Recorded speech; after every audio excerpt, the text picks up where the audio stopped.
Welcome, everyone, to the next episode of Photographer's Favorites, the show where I pick 5 of my favorite photos from another photographer, and my guest picks 5 of their favorite photos from other photographers, and we share them, talk about everything amazing about these photos. So today I'm really excited to have Caleb Hoover with me. How's it going, Caleb? Things are good. How are you doing? I'm doing great, man. Doing great. How about photography? You been getting out any lately?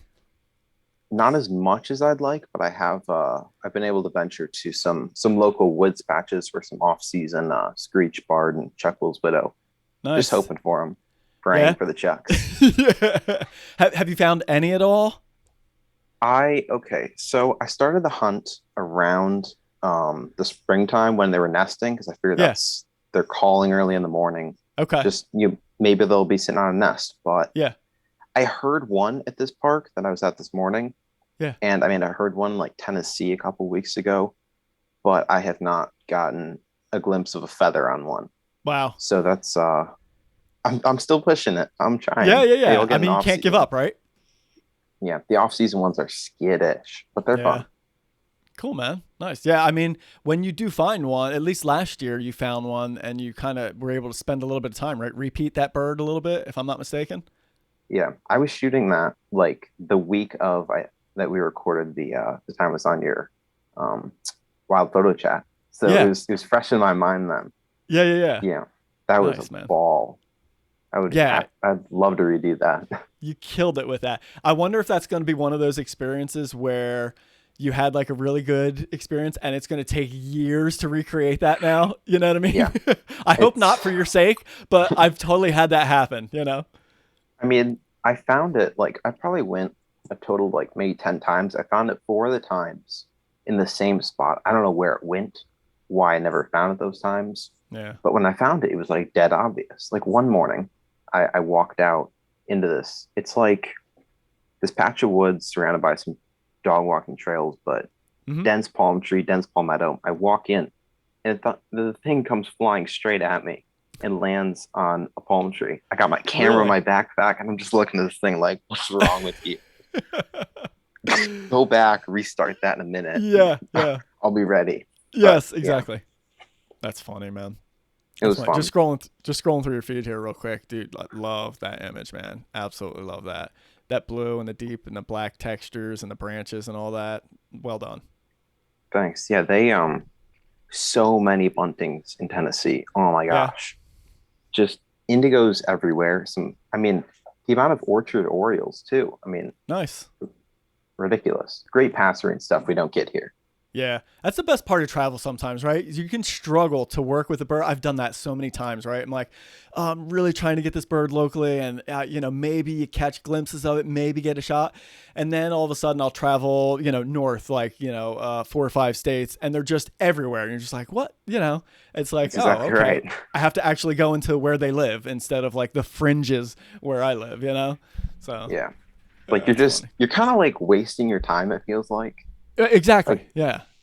yeah, you're not really hitting the productive things. Like I tried Pineville Grebes this past winter. Yeah. Shouldn't have done that. I just need to go up to Pennsylvania, Yeah. sit in a floating hide, and just shoot them in the rain. Dude, they're I don't. everywhere up here in the winter. Yeah, Yeah. Yeah. I don't need any of this church parking lot Yep. birds. Yeah. That's an Yeah. actual place I shoot at the church parking lot. Yeah. Not an exaggeration. Oh, Yeah. that's great, man. All right. You ready to get into the show? Yes, sir. All right. Let's do it. We'll start with one of the photos you chose.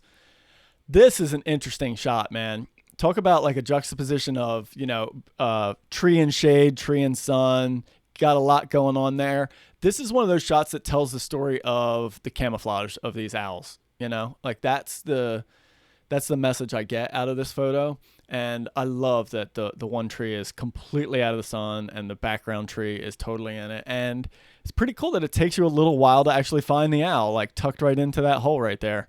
Um, so an interesting, like a really clever shot from the photographer to compose this scene and share this scene as it is, right? Because I feel like myself included, so many people would just be trying to get as tight and just remove all this other stuff in the Yeah. frame. And this photographer was like, nah, man, here's the scene, here is where it's at, showing off the habitat, showing off the camouflage, and just showing off a really cool lighting scheme there. Yeah, he's such a great photographer. It's just one of the images that it works well on Instagram, but you could blow it up on your wall and it just be stunning. Oh yeah, Um, bigger would be great on this. Yeah. yeah, I mean, I'd imagine throwing on like a teleconverter 600 millimeter, just trying to get that tawny owl, Yeah. and maybe you'll get a little bit of that orange behind him. And I mean, photographers, wildlife photographers, we're always trying to avoid the messiness. We're trying to Yep. go like naturally, clean and Yep. simple. Yep. Tunnel vision sometimes, Totally. but he embraced it and just feels like a watercolor painting or like It a does. Jackson Pollock where he just threw the paint on the canvas. Yeah. Yeah. Yeah. Just really interesting. It Yeah, one that totally grabbed me. different take. Yep. Yeah. Yeah, definitely. I definitely can appreciate that. And it's a shot I know I can pretty much say with confidence, like, I don't think I would have shot it that way. And I mean that as a compliment to the photographer. You know what I mean? Images like that just breaks your mental barrier, and it's like maybe we'll try something else next time. It just It's a opens up. Yeah. Yep. It's a great reminder to, if you can kind of check that in your mind, to bring it back up later when you're out in the field. Like, oh yeah, these other kinds of images can work if done right. What I really love is just something that like really stood out to me is I think it would have like really hurt me if the oranges bled into the whites. If they just sort of Yep. like, yeah, they're all just right. They're perfect. Hmm. They're not too dark. They don't blend in with the blacks. They stand out. I love it Yeah, and so much. I think it works that the tree that the bird in has zero sun on it. Like Yeah. if half of that tree up here was getting caught with some of that golden color, I think that would throw it off as well, right? Because this gives so much of that depth to it. We have the layers from tree in the front not getting hit with sun, background tree getting hit with sun, and it definitely helps make that dark tree stand out as well. And the composition too. I mean, I don't know if it's based on like the Fibonacci spiral, but it Hmm. looks about there. It Yeah, just, it's not really like one of those dramatic, creative bottom left compositions. And correct. then, because I mean, that would have been my mental go-to, but Yeah, it just kind of sits there in the image and just works. it And how he's balances kind well. of, yeah, he's sort of pointed in that direction, Hmm. sort of his body sort of pointed towards you. Yep. I just love him just like that. They all just Yeah, fall yeah, together. it does work really well. Excellent. All right, let's jump on to the next one. My nemesis. It's we get these guys in winter, and they're running around rain gutters, but it's just Yeah. you never see the adults. That's such a beautiful male. Yep. And I mean the delicate, just a little delicate, sort of sunlit, um, three leaves. It's just so it's too perfect. It's too Yeah, it perfect. is. A Making me 100% mad. agree. Yeah. And that little catch of bokeh up in the top left, where it's Yeah. just slightly out of. Oh yes, yes, please, more Yep. of that. Exactly.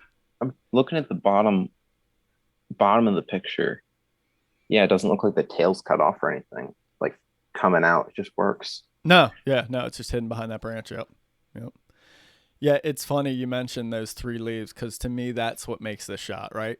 This shot without this little spring growth right there is just a nice portrait, but it's totally classically bird on a stick at that point. Yeah, Having that little flourish there. To me, like that's one of the things I seek so much in warbler photography is just those little tiny flourishes that balance in just the right spot and fit. And I mean, like how these leaves are, I mean, like just fitting in the curve of the bird there, right? yeah, yeah. Yeah. I have zero experience. Well, I wouldn't say zero. I've got limited experience with warblers. I've tried, but it's not the same down here. No, I you don't really have. Do you have any? You have a few breeding species down there, but not a lot. We get patches here and Yeah. there for thonotary. Not near me. I know there are a few up in Tampa. Um, Secretive ones. People keep those a little hush hush. Yeah, yeah, But yeah, yeah. yeah, we get Protho, we get Do yellow throated? Parula. Yes, those are year round here, I think. Yeah, that's what I thought. Yeah. I I I don't know where to look for the But nests just of not those in guys. numbers, you know? Yeah, yeah. I just Yeah. know everything you get is very minimal down there. So So hey, We the get rest of the world inklings. gets something, right? Because Florida's amazing for everything else. So you can't have everything. Yeah, no passerines. I mean, we get the occasional Savannah sparrow. Okay. Wow, Yeah. amazing. Yeah. Yeah. Yeah. Um, I mean, whenever I see a sparrow, I'm like, oh my gosh, I can't believe it. Yeah. It's something it's new to me. Nobody Sure. cares much about sparrows. I mean, sparrows are cool, They are. but it's just when you have so little of small songbirds, these cooperative Savannah sparrows that show up, it's like, wow. It's a big They're deal. just, Yeah. I know, it's just so cool to watch because we get house sparrows at like a Chipotle outdoor seating area, and that's special and all. But like, Yeah. Yeah. Yeah. I mean, when you have minimal of something, it stands out to you. It definitely does. Yeah. It definitely does. And Going that's back to the, yeah. Go ahead. I was just going back to the image real quick. I just kind of Yeah. noticed something. The yellow rump. I mean, Yep. you like squint your eyes, your eye goes straight to the yellow rump, but then it goes to the leaf because Yes. they have such a similar shade. That's just so well Mm. done. Yep. Yep. Yeah. It is. It's everything bright is right in here, right where the focus needs to be, and then just beautiful soft light. So, yeah, this image is an all around stunner, definitely. And it's I wouldn't say against my taste lately, but I think a lot of people know, right? I tend to prefer these more scenic, smaller in frame shots, but this one still has other stuff to it. It's not just frame filling. It's not just cropped in like right here. It's still got some space to breathe, but it really features this bird and shows it off well because it's a stunning breeding plumage yellow rump. It's So also a two like I don't know, maybe a 2 by 3 crop about. yep, yep, And with the bulkier subject, I think it really works because the tail's missing. I mean, if it yeah, had the tail, it might have wanted to stretch out a little bit, correct. just Yeah, given the I hear you. subject, Yep, sort of open up the frame, make it feel yep, not too crammed. But yeah, I mean, it just works. it The really does. bokeh, yeah, Yeah, excellent. All right, let's see what we got next. There we go. Going to what I just said, small in frame. That's about as small a frame as it gets. Dude, unbelievable shot, man. I remember the first time I saw this, I was just completely blown away. Um, Again, another example of can maybe take you a second to find the subject, kind of like the first one. And I mean that as a compliment to the photographer because it's just so showing this fox in its element. Um, it's also showing the fox like I can easily anthropomorphize this and turn it into like that's what a person would do. It would sit up on this rock and overlook on this beautiful town and the scene. You know what I mean? And that's what it yeah, looks like this fox is doing. Meanwhile, you can pretty much guarantee the fox isn't taking in the scene of the town, right? It's probably like yeah. surveying, looking for prey, right? It's a very different approach than what a human would do there, but it has that same vibe to it. Laid out so well, like the grid of the city, all these lines, like we have the main road coming down here, this road intersecting, and then they lead right into here. The busyness of the town here and the buildings, all of a sudden just perfect. I mean, this fox is perfectly placed right in that opening of snow there, where there's no buildings intersecting it, not even so much as a telephone pole intersecting it. Like that's just nestled right under it. I mean, just absolute perfect placement, which I can guarantee was no accident by the photographer. And Yeah. then on top of that, I mean, just beautiful mountain sunrise, sunset in the background. Just, yeah, unbelievable It's stunner of an image.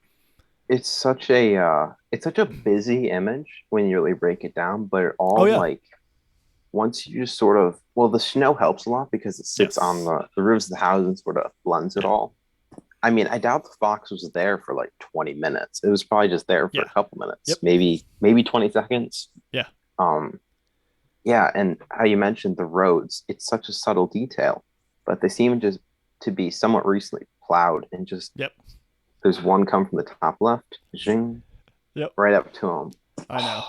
So good. The image, the images where it's like you can't go out and try to find that. It's like you got to stumble upon that. It's just you're Mm-hmm. not going to be expecting that. You can't Yeah. plan that.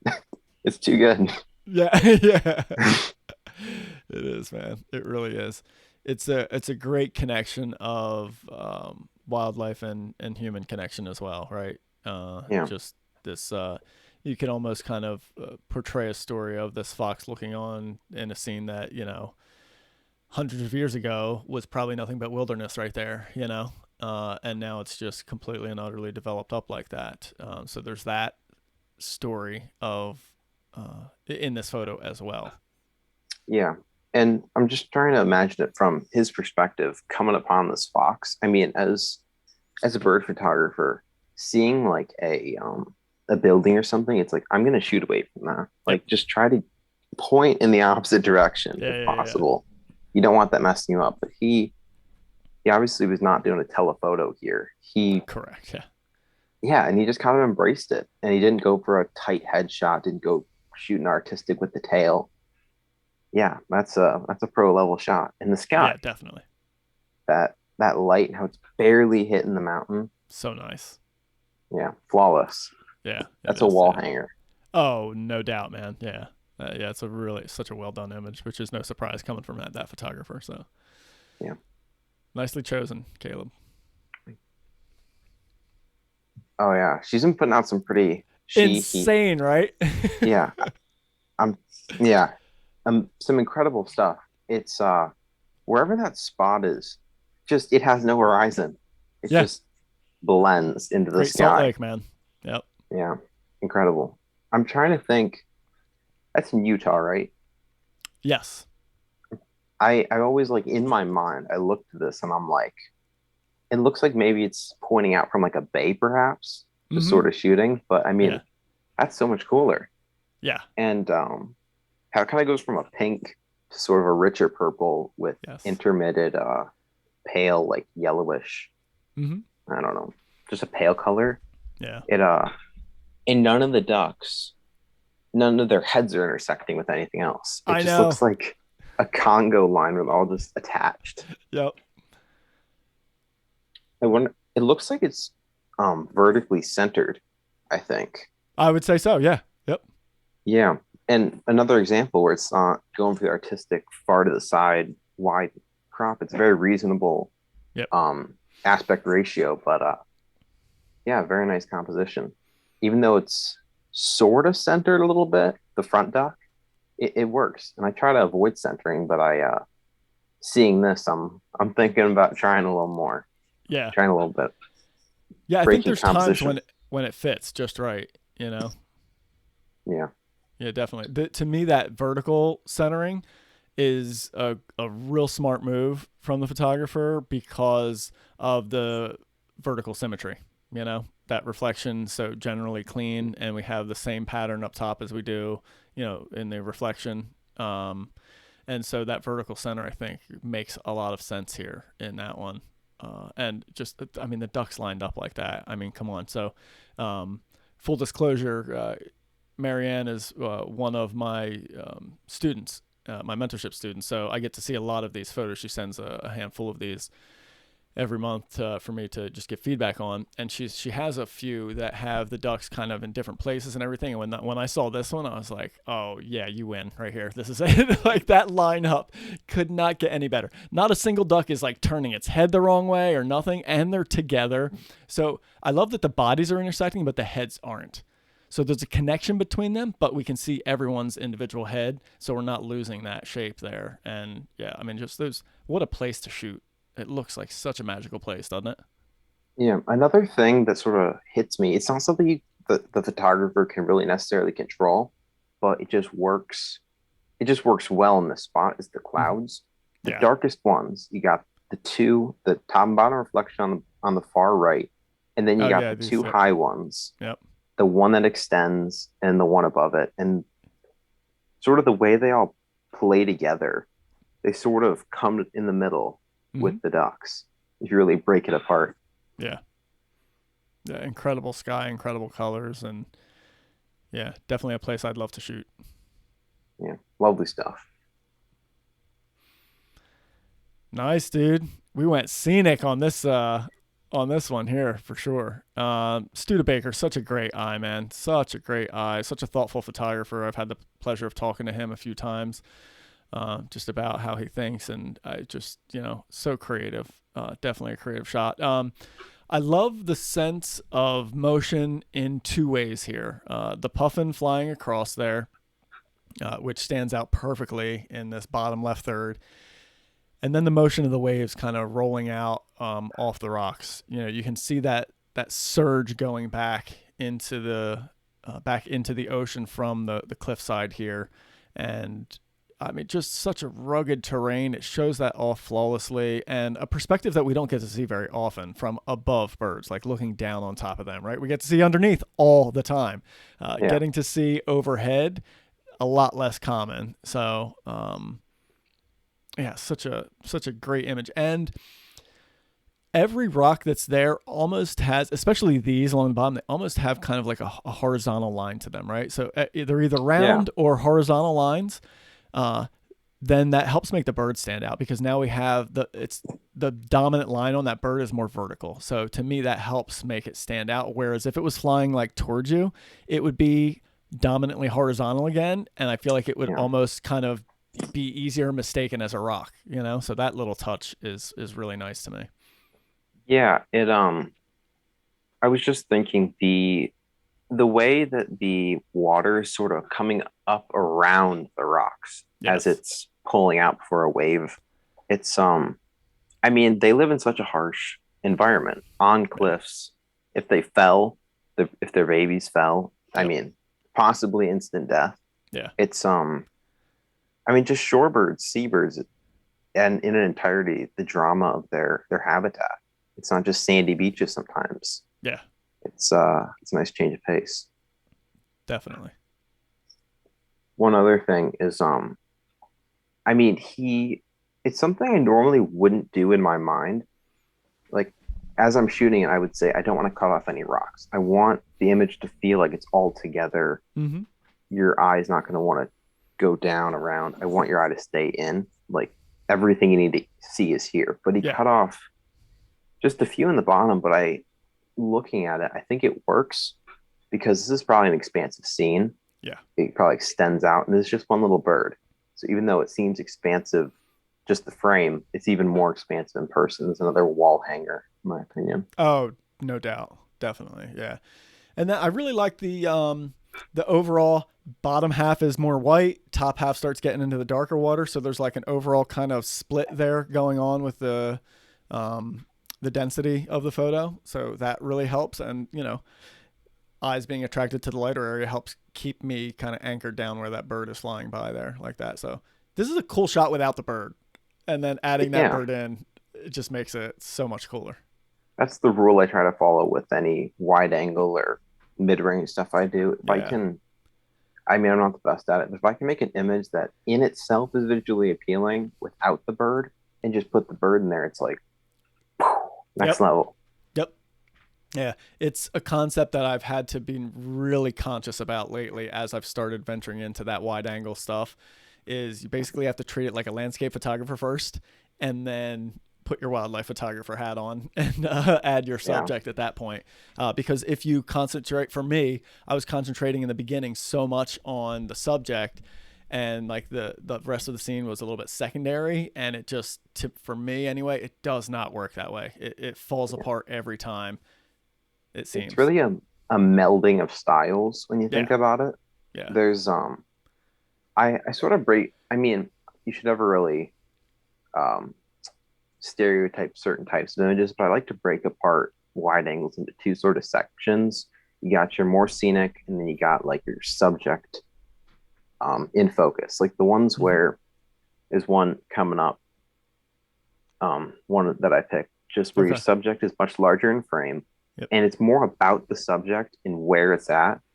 And then the other type is more or less where your subject feels more like it's in the habitat and Yes. it's more about the scene and less about the subject being in the scene.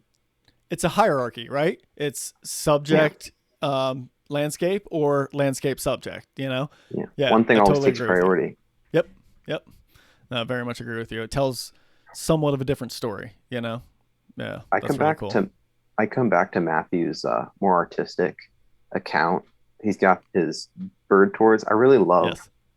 his his more traditional style work, Mhm. but the more artistic, the more creative stuff Yeah. is that account. I come back to it like probably once a month just to Yeah. refresh my brain Yep. to Definitely. get And another and perspective. a very interesting choice on his part to have two accounts that he kind of, for all intents and purposes, has like a separate feel to them. Yeah.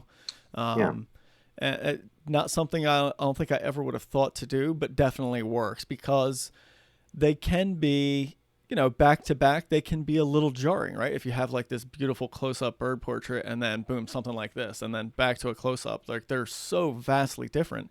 So I can see how it can make sense to kind of separate those two aspects and styles of shooting, and how cool that a single photographer can do both, so it's Yeah. not like you have to be pigeonholed into one or the other. I hear some people sometimes, they're like, oh, but I'm known for this, and it's like, okay, cool, but you can be also known Yeah. for something else if that's something you enjoy. Now, I wouldn't just go and start shooting a different style because I think the audience is going to like it. I would only kind of do that if it's something I'm genuinely interested in. But it's a great example of the same photographer can have two totally different styles and work well both ways. Yeah. Both of his accounts are super strong Yeah. accounts. I mean, one if he just had one of them, it would be a very respectable account, some great images. And the other one, it's just so rare because I mean, it's often that one might sort of fall by the wayside, and the other Yeah, one's you're more right. or less their baby. Yeah. Yeah, but both of them are great to follow. Love Yeah. those. No, that's a great point. It would be so easy to just, oh, this is the one that's doing better. Let me just put all my energy there. But Yeah. to stick to your guns and keep sharing both styles is a great choice. All right, there you go. All right. I remember seeing this one. Yeah. I shooting in fog has never been something that I've had much experience with, Mm. but that is he does not that low to the ground, which I mean normally you'd think, but the way it sort of I'm trying to see if there's any detail. It doesn't look like there's any detail in the sky, which just feels like a vast emptiness. Correct. Yes. Yeah. It could be like on a mountain or something. Yep. I really like how the ground has a bit of color to it. It's got a bit of a Yes. tan, Yep. but then the second it hits the bear, the second the ground sort of reaches the bear's area, it's just flush. It's Yeah. gone. Yep. It's Color is all gone. melted. Exactly. Yep. And there's a little bit Yeah, of action definitely. in the foot too. There's a little Yeah. bit of movement, which I really like. Yep. Yeah. I, I think it would have been, I think it would have missed a little bit if you didn't have those ears. Yep. Because you would have been able to tell it's a larger mammal, but Sure. having those ears is just awesome. I love it. Yeah. Yeah, and if you really dig your eye in on that head, you can see a little bit of the lightness on the top of the snout there, just like showing Yeah. up like right in there. It's there, it's faded, but if you spend time pushing your eye in there, you can kind of pull that out of it as well, which is really cool. But it's obvious it's a bear just based on those ears, like you said. Yeah. I think that, and this also seems to be like two like pillars of like darkness sort of moving in like a bit of a stronger vignette kind of feel. Mm-hmm. Like almost like there are trees on each side. It gives that Yeah. sort of feel. I really Yep. like that. Yeah. Yeah, definitely. It's a peaceful scene to me. That's what Yeah, it is. I mean, fog does that definitely. all the time, just whenever you're in fog, it's usually kind of quieter. It's not really windy most of the time. Um, so yeah, it just gives a peaceful vibe to me.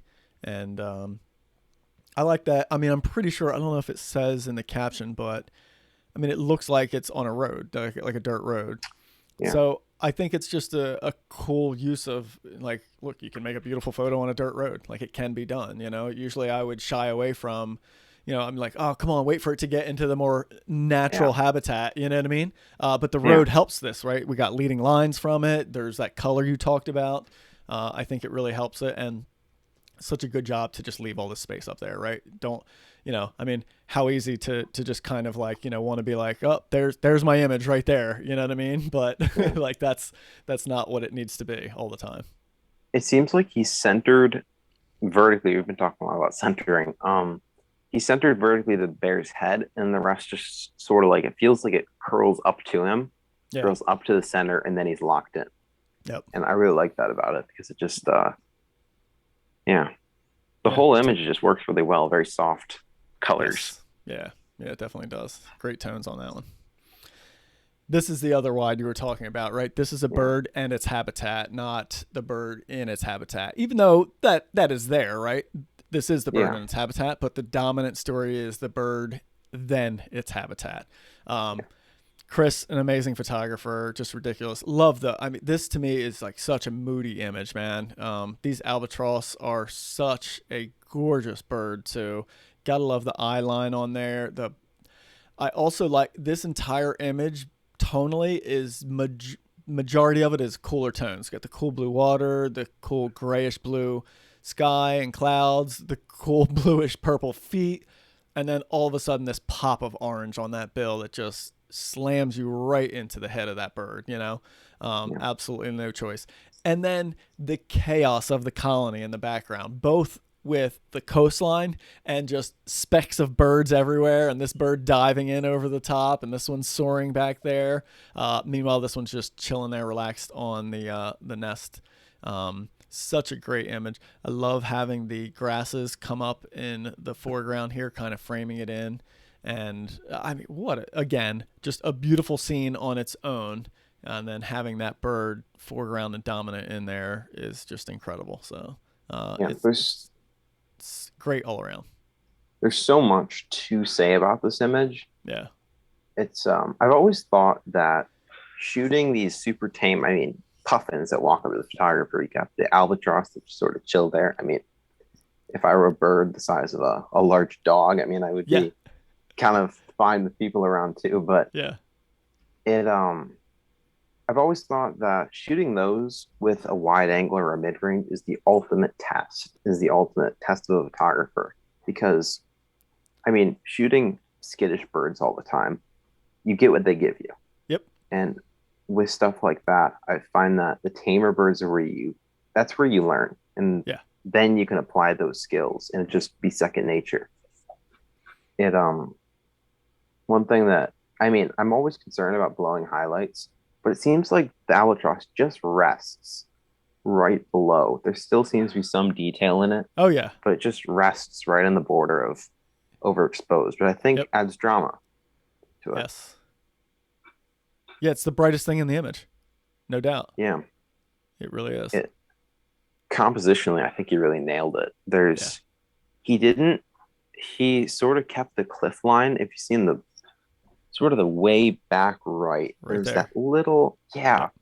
and he didn't cut it off. So it didn't feel like a never ending wall. It just sort of felt like cliffs, just sort Yep. of ends and goes back. Man. And then the drama with the breaking water, Yeah. sort of, and then that rock there, sort of leading you up. And then the Yep. albatross isn't the flying one. Both of them, they aren't crossing the horizon. Correct. Yeah. Yeah. Yeah. Love it, love it. Yes. Yeah. And such a perfect portrayal of the drama that these birds are surviving in, just like that other one Yeah, from Studebaker we were talking about, right? The seabird life, you know, dramatic coast, dramatic weather, and this photo screams drama all around in every way possible. So I love it. plus the feet, how they're just huge, comically Right? large, and Yeah. they kind of sweep down, and it Hmm. feels more wide angle because he's Yeah. up here, carries you down, sort of fades, and then Yep. coming back. I love Yeah. it. No, I definitely want to at some point in my life experience photographing these birds that don't have any fear of humans because, like you mentioned, right, it's the ultimate creativity. Because you get to throw out that whole component that many of us deal with, which is how do I get near my subject? So when that's gone and now you're just left to what do you do with it? I think conceptually it sounds like, oh, well, that's got to be the easiest thing. I can just go take all these Yeah, amazing shots. But it's I think not. it's actually going to be a little bit the opposite. It's like, well, now I can do anything I want. What do I do when the options are infinite?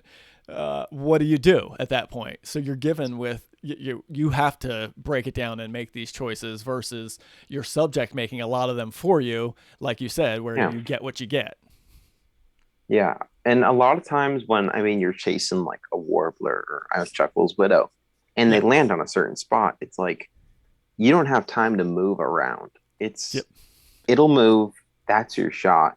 And a lot of times, I feel like for the most part, they tend to choose decent perches Mm-hmm. for a decent amount of the time, so it takes a lot of the work away.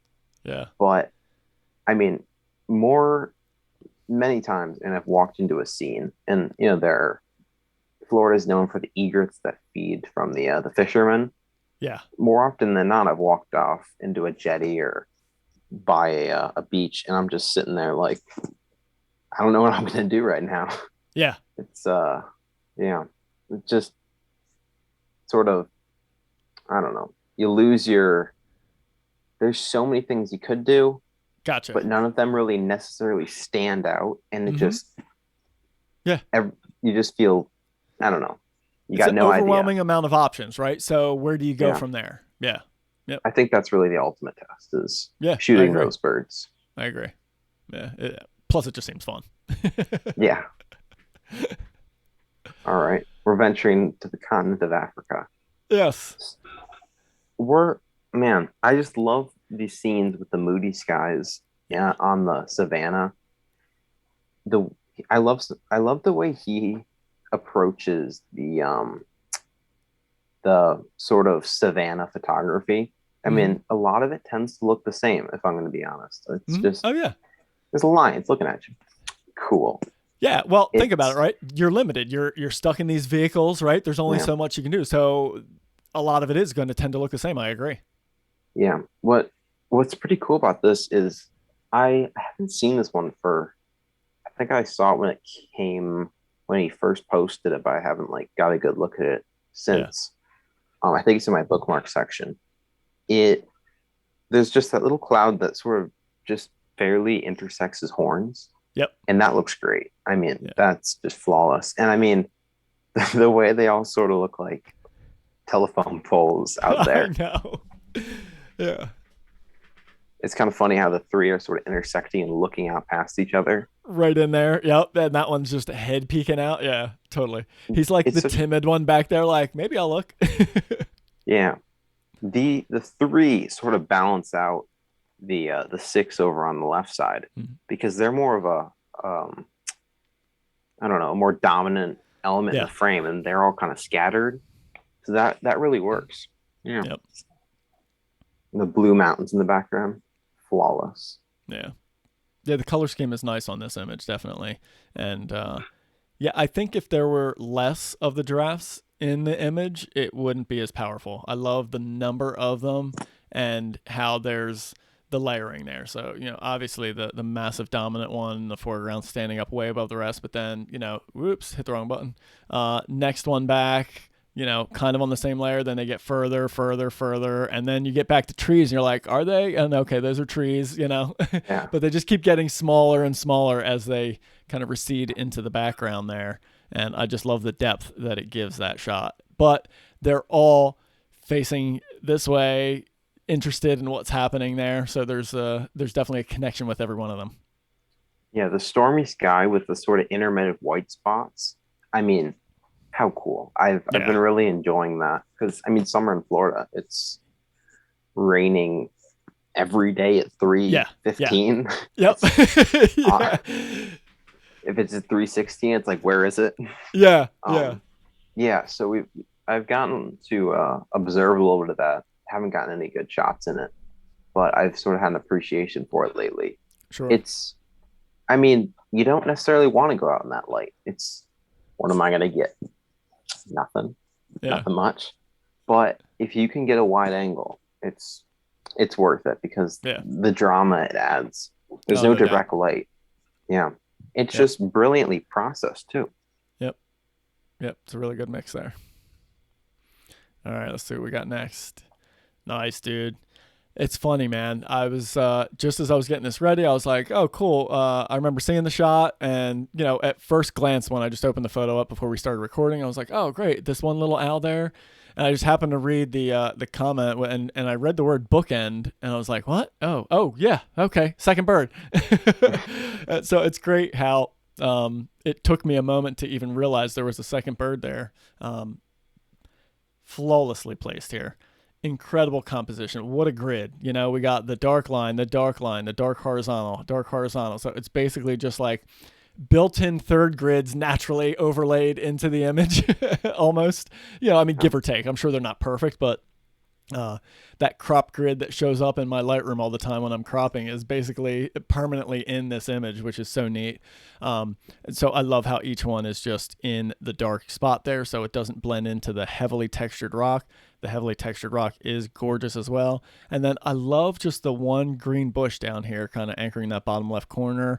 I think it adds just something to it. You know, there's just a little bit of color, but it's not like this fluorescent bright green. It's like a nice dull green that's kind of muted down there. Because I think if it was like a real vibrant green, it'd probably be just too much. You know, it would really grab attention in a Yeah. negative way. Um, I just come on, like, how do you come up on that scene? And I mean, she composed it so well. It's beautiful. I I think if I were ever like walking around and I didn't have my camera and I saw that, I might just put photography. Yeah, I you'd be so I pissed. don't know. Yeah, I just couldn't go on missing yeah, that. But I think if you like sort of imagine the scene without that plant, it sort of feels a little dry. And I hmm mean, it has a cool feel that way, yeah, but the plant does add something to it and really it complements it because they're likely on sort of a sheer cliff face that leads into stuff like that. And that's sort of one of the intermittent ones that's just a little yeah, higher. yep. What's kind of cool, something that I love with larger owls. I'm not sure how many species have it, but I know barred and great horned. When they hoot, they have this secondary white pouch area, Yes, and yep. the one on the right looks like hmm it's got that. Yeah. I don't know if that's a male. It looks a little smaller, but it's got that lovely crescent. Oh Just yeah. love that. You can't even see it a lot of times, and they just flare it Yep. out. Yeah, I mean, if you compare it to this one, right? There's maybe a little white line there, but not really seeing it. Yeah, just the way they're positioned. I know. Oh my gosh. So good. Another wall hanger. Yep, My wall definitely. is it doesn't have enough room for all Yeah, of yeah, yeah, these. yeah. Wallpaper it with photos just butted right up against each other. Yeah. I'll just flip them out every day. There you go. One That's all another. simple. Yeah, yeah. It's cheap to do that. Yeah. Just keep buying prints. Yeah. I mean, I think it would have worked if I was just thinking how there's the very large opening in the bottom. I mean, I Yep. look down there and I expect another owl, Yeah, yeah, but yeah. I feel like it works because it makes them stand out. Because if that wasn't there, I'm just sort of putting my fist in the way so I can't hmm see it. I feel like they would still stand out, but it stands out in more of like a spot the difference in a way where it's like Yeah, I gotcha. Yep. this is what it looked like without them, with them. Yeah, there's a visual shape too because of the shape of that opening, right? It's almost like a starting small, like a funneling out into those other dark openings there, which is really neat. I mean, I don't know how long it took her and her friends to stack these rocks up right there, but because they look Yeah. placed so perfectly. And then the one thing before we move on from this image, I do just want to touch on is I was just kind of reading her caption quickly, and this concept of so I thought I would post a photo that has a difficult time on this platform, and it's a conversation I've had many times with a lot of people, and it's like, do you share what you think will do well on Instagram, or do you share what you like because you like it, you know? And it's always, I find there's like a little bit of an interesting balance there, you know, because I think Yeah. you can't necessarily be all one-sided one way. I think the balance is the right place to be. I don't think you should be skewed one way or the other on the extreme ends of either one of those concepts, because I think then you're missing out on the benefits that photo sharing has. Yeah. I You think this is know? a really important topic. I was talking about this for a minute. Yeah. I've had similar problems. I mean, this image, I get what she's saying, difficult time, because honestly, when I first saw it, I thought it was a macro of a brick wall. Yeah. I just, yeah, Uh huh. picture of a brick wall. Maybe there's some ants on the side. I don't know. Yeah. Yeah. But, and then when you realize that it's a 5 foot tall by 20 foot long monster of a rock, it Yeah. sticks out to you. And the thing about Instagram is, I mean, that took a little bit to realize and appreciate. Mm-hmm. With Instagram, people spend a couple seconds on a photo, and maybe they just scroll. It's at that point, it to some people's argument, maybe it might just be best to share what other people like. Share the you may not be into the type portraits, but that's what works, and maybe that's what people want to see. So, I mean, in that regard, you could share what other people like. but at the same time, it's not necessarily what you're going to enjoy. You're not going to Yeah. enjoy looking at your feed Yeah. if it's not what you enjoy. So, Yep. Yeah, I very much agree. And I think one of the other points that I want to touch on is as a viewer, I think there's a lesson to be learned on shots of this type. And it is, for me anyway, it's slow down. If I can, as a viewer, I can consciously make that decision to slow down when I'm going through these photos, through any photo, through an Instagram feed or wherever I'm looking at photos. If I can just slow down, that's what this entire show is about, right? It's the fact that we're taking, we've been chatting for 45 minutes now on 10 photos, and we're only on number 9. So yeah. this is the essence of slowing down and appreciating a photo and taking time to see what you enjoy about it, because number one, I think you'll appreciate photos more as a viewer. But number two, that's where there's learning, right? That's us talking about this. Hopefully, not only shares knowledge of how to think about and compose and try and shoot photos for the viewers, but it does it to me every time, right? It reinforces concepts that I maybe already know. It adds concepts that I maybe didn't know, and it just refreshes my mind with, oh yeah, these are some things to think about in the future when I'm out in the field. And that is what is required to me to get creative with my photography in the field, to shoot things that stand out, that are a little bit different, is going through this database of previous, observing and experience that I've had when I'm presented with a scene in the field, and slowing down and looking through these photos at a slower pace and actually appreciating them, and not just saying, oh yeah, I really love this photo, fave, move on, or even leave a quick comment. But why do you love that photo? If you can slow down and think about that to yourself, I think there's a ton of value in that. And talk about with other people too, because when you look at a photo, you might have a certain perspective on it. Like, for instance, this one, someone will look at it and say, it's a really nice landscape composition, but another person will take it from the brick wall perspective, where it's like, it looks like a macro, but it sort of trips out your mind. Mm-hmm. And when you can break apart images like that, it's like extra time in the field. Yes. It's the same benefit. So it's being able to break stuff apart. And I find that's something that editing also gives you. You're looking at images for, I don't know, anywhere from 5 minutes to an hour, one image, just looking at it, playing around with it, learning how your camera deals with the white balances. Exactly. You have to be in the field to learn. Yep. Yeah. What is the best thing you can do in any area of photography to learn better? Time spent. That's it, right? That's all it is. Whether that's time spent doing what we're doing right now, time spent in the field, time spent editing, like you just said, all that stuff adds up to learning, experience, and improvement. So I think often you can get a little bit, you can sort of get lazy if you'll have like a streak of maybe 3 images that it's like you come across these scenes and you shoot them. It's like, nailed it. Another one, nailed it. Great scene. But you really didn't do much to get those. Like perhaps it was just fly, land, one awesome shot, take it. It's and you can start to not really push yourself as much. Yep. And you'll start to just sort of take what you see instead of spend that extra time staring at the bird, learning what it does. Yep. Yeah, definitely. All right, let's hit the last image. All right, we're throwing in a snowy one. Yeah. Is that a spruce grouse, I think? I believe so, yeah. All a different language, so I'm not sure, but yep. Definitely some kind of, or maybe black grouse over there. I'm not sure. Yeah. I don't think I've ever seen this one. I might not have ever seen this one. This is a really pretty one. Yeah. Another one where it's not necessarily artistic composition. It's more of a practical composition. Mm-hmm. Not too high in the frame, not too in the side. And man, those things are crazy. They're just big songbirds. The way they perch. Right, just sitting like that. Yeah. It's got a slight blue tone to it, which I really like. Mm-hmm. And the grouse itself isn't overtaken by the blue. I think that's important in snowy scenes. Correct. You don't really want your subject to bleed in. I don't have much experience living in Sunshine State, but yeah, and the hints of white. It's nice, and the layers of it with the bottom. Yeah. Yep.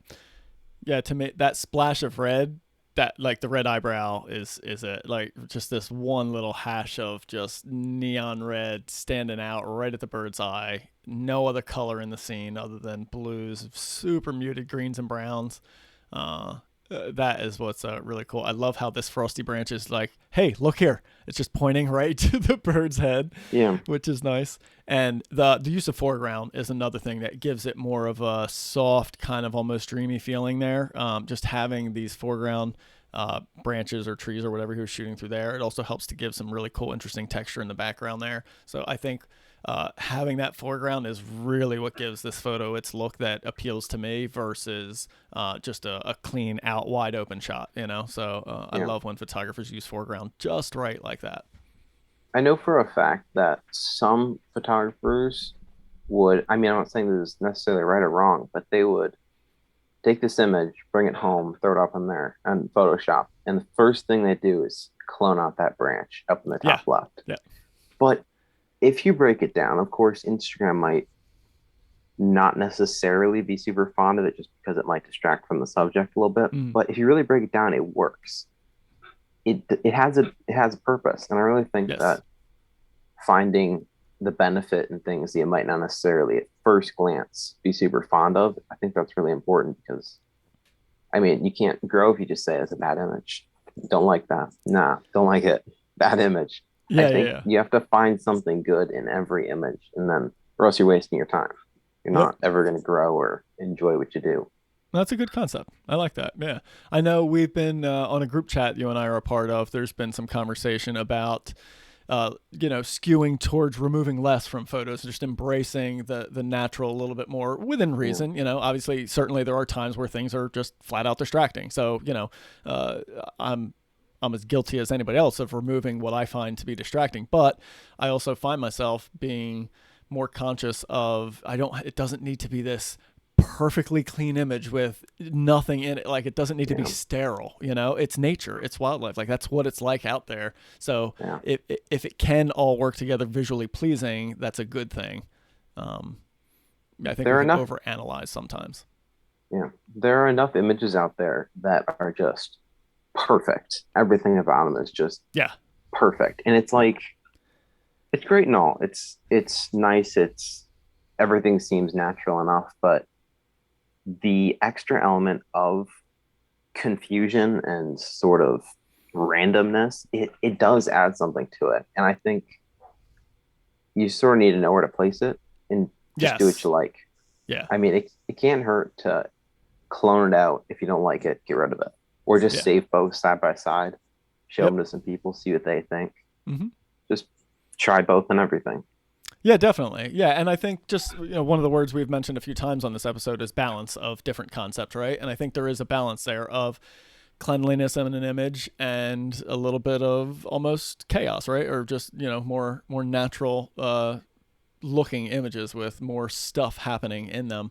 But they it still has to balance properly. It still has to come together pleasingly. And Yeah. yeah, I don't find getting back to this image, that branch to me is not at all a distraction. Like that's not the first thing I notice, and that's when it's a problem to me. If the first thing you notice is some other element other than what you want your subject to be, then maybe it's a negative distraction. But this is an element I get to secondarily after taking in the bird and the scene. And then it's like, oh, yeah. And now look at this branch, which has amazing textured frost and how cool it's pointing directly to the bird's beak. So there's an element Yeah. of that balance right there and placement that works flawlessly. If it was pointing in right down here into this part of the bird, I don't know if I'd like it as much. It's that Yeah. placement that works so well with that branch.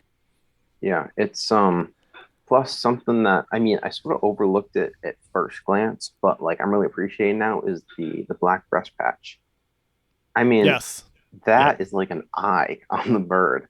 That just No, yeah. it sort Yeah, of look at that. That is cool. that's really cool. I Yeah. wonder what practical purpose that serves in nature, having Yeah, I that wonder random too. breast patch. Yeah, that is weird because it's got this awesome barring all around it, like Yeah. why it doesn't continue right through like that. That is interesting. Yeah. So And so many yeah. go ahead. Sorry, keep going. All Yeah, right. I was just going to say the fact that are these big dark patches here are what also help anchor my eye into that area of the image, because there's nothing else that dark anywhere in the photo. So Yeah. It's got such unique plumage. I mean, a yeah. ptarmigan would have looked good there. Mhm. Sure, it would have had a nice snowy feel. I mean, a black grouse would have looked nice there. It's got a nice sleek plumage, but having the randomness of its plumage and just sort of Yeah. having that, it's another thing to look at and appreciate, and it sort of adds to the image. Very much agree, Caleb. Very much agree, man. That's it. We did it. That's a wrap on the show. Perfect. Yes. Thank you so much for joining me, man. This was a great time. I love the images you shared. I love the conversation too. We got into a lot of fun topics on this one. So thank you. Yeah, we got to branch out into some of the more nitty gritty. Yeah. Nice pun there. Branch out. Well done, buddy. Oh, it was planned. Yeah. Wasn't- So other than continuing to chase these Chuck Will's widow, any other plans in the upcoming future for you? Any travel plans or anything like that? I am hoping to get up to New York and New Jersey in winter. That's right. We were talking about that. Yeah. Yeah, it's a hope. Yeah. I basically I I sort of broke it down and I looked at the different places that I could visit. And what I want is not necessarily passerines, it's not necessarily shorebirds.